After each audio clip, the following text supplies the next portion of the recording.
My name is Haley, and my story is probably one of the weirdest you'll ever hear. First off, Haley was the name I chose when I was 7.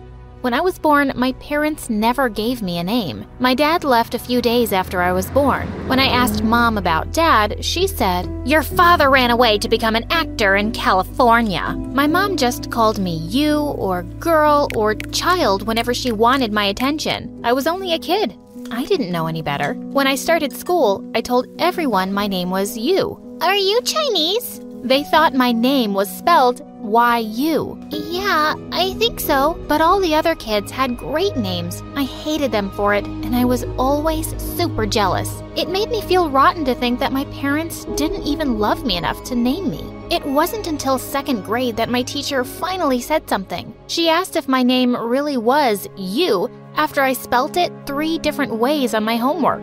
"That's what my mom calls me." "What else does she call you?" "I have lots of names. Girl, kid, child, mistake." My teacher looked horrified. She called my mom and they met with the principal. The next thing I knew, they'd called in child services, who took me away from my mom and moved me to a new family. My new mom let me pick my own name. I picked Haley because it was the first name I saw on the cover of a magazine sitting on her kitchen table. For a while, I was really happy. I finally had a name. But then, my jealousy kicked in again. When I was in the 7th grade, everyone at my new school was always talking about where their parents were taking them. "My mom is taking me to Disney World this summer. My dad just bought a new car and said I can have it when I'm older." I didn't want to bug my sweet new parents to spend even more money on me. So instead of feeling sorry for myself, I decided to show them up. "My parents are taking me on a cruise around the world this summer. Oh, and then we're going to Disney too." Everyone was shocked. It sounded like the coolest vacation ever. Too bad it was a lie.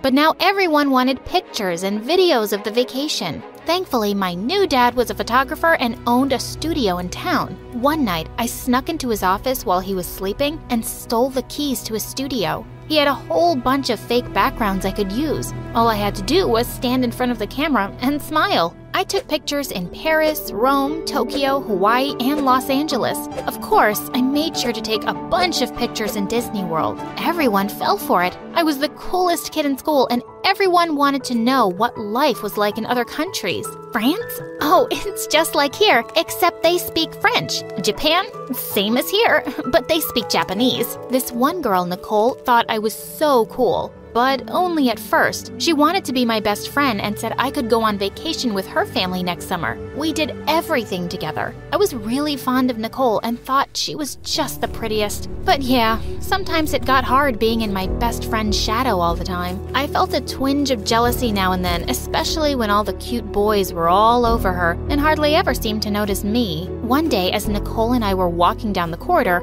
I walked straight into someone. Ow! Watch it! I found myself looking at the cutest guy I'd ever seen. As he studied me, he looked deep into my eyes and said, "Wow, you've got the most beautiful eyes I've ever seen. I'm Jack." Thank you.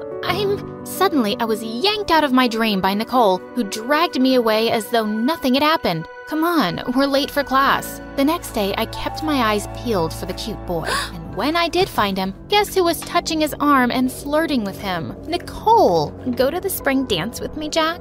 "I'd be crazy not to say yes to you." "What? Really? That easy?" I was furious. Later that day, I confronted Nicole. "You could have let me have this one guy, Nicole. You saw him practically singing a sonnet about my eyes." "Sorry, Haley. I guess he just likes me and my eyes more." I just gaped at her as she walked away. Who does that to their best friend? She was such a witch. I had to make her pay. And I was going to do it at the dance. I put my stepdad's photography studio to good use again. One day, I invited all the girls going to the dance to come and take pictures in their dresses, even Nicole. The next day, I invited all the guys to take pictures in their suits, including Jack.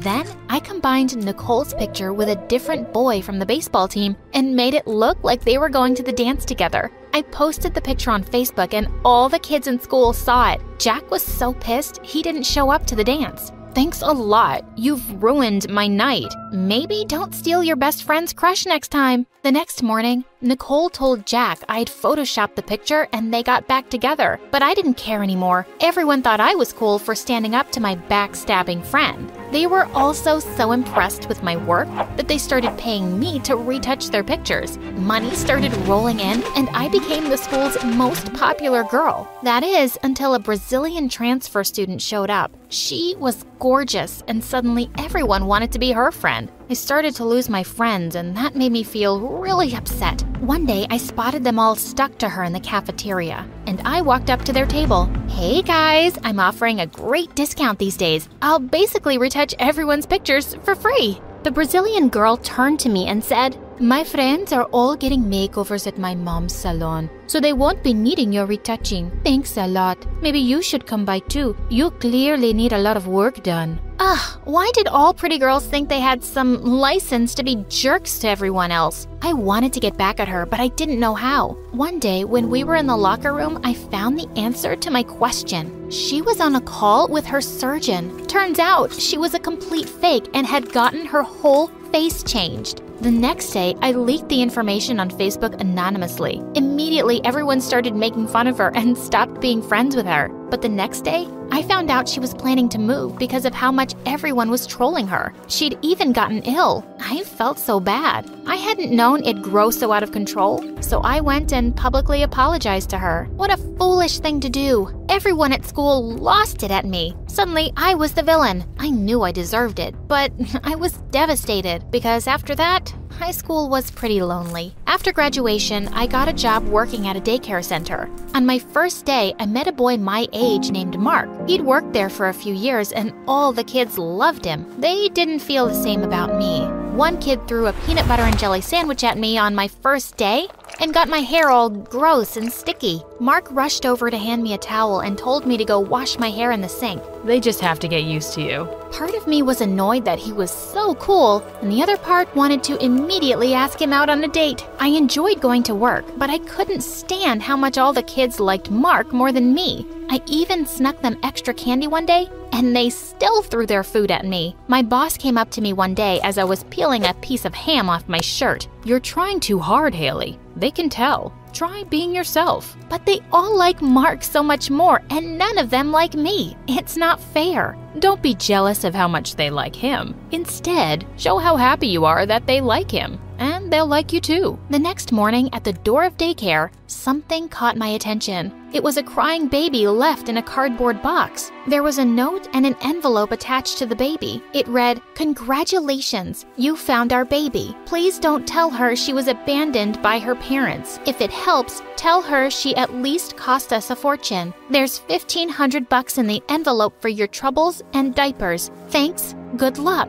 How could someone be so heartless? How could I just leave this baby alone with $1,500 attached to her? I took her home and told the story to my step-parents. They were horrified that someone would do that. I didn't tell them about the money though. I kept it hidden in my pocket. But they said they couldn't afford to take care of another child, and if I wanted to keep the baby, I'd have to raise and take care of her. So I became a mom. It was also my responsibility to name the baby. I named her Hope, little baby Hope. Hope was a handful at first, but I got the hang of motherhood pretty quick. I'd take Hope to work with me and she got to play with the other kids. A miracle happened. They started to like me. Raising Hope taught me how to talk to and play with other kids in the daycare. It wasn't just about candy and toys. They just wanted someone to talk to and hang out with. Mark definitely noticed.